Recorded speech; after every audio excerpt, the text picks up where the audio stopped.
Цвети, честита победа, честито класиране за Европейското първенство в Литва и Латвия. Първо няколко думи за този матч, защото първият гейм започна много добре за Гърция, не толкова добре за България, но как успяхте да постигнете такъв обрат в края на първата част?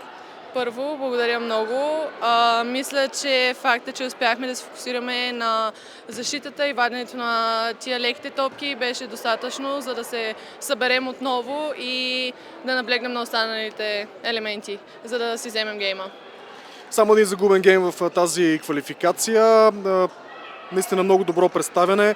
Правеше впечатление, че нашия отбор играе добре на блок защита. На какво се дължи това? Свързано ли е с началния удар? Между другото, ти изпълняваше един от най-добрите сервиси през тази квалификация, или просто вече умеете да разчитате играта на съперника?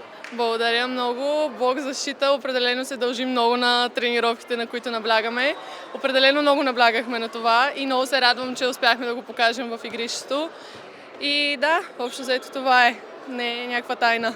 Какво ви даваше увереност в тези трудни моменти, защото определено за един млад отбор, за волейболистите на вашата възраст, не е толкова лесно да излезете от тези ситуации, да се съберете в края на геймовете и да покажете психологическа устойчивост? Като цяло нещо, което ни кърпеше, беше ние самите една друга, много се подкрепяме винаги и помощта на щаба много ни помага, насоките от главния ни треньор, от помощник треньорите, всичко много ни помага задължително.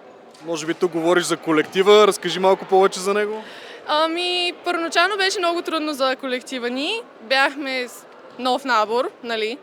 Но успяхме за краткото време, за което се събрахме, успяхме да направим един много хубав и стабилен колектив. Това, за което аз лично много се радвам и съм много доволна.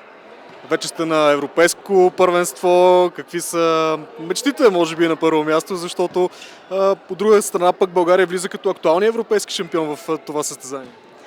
Мечтите са големи, надеждите още повече и просто отиваме и даваме всичко от себе си. Това ще е. Благодаря, пожелавам успех! Благодаря много!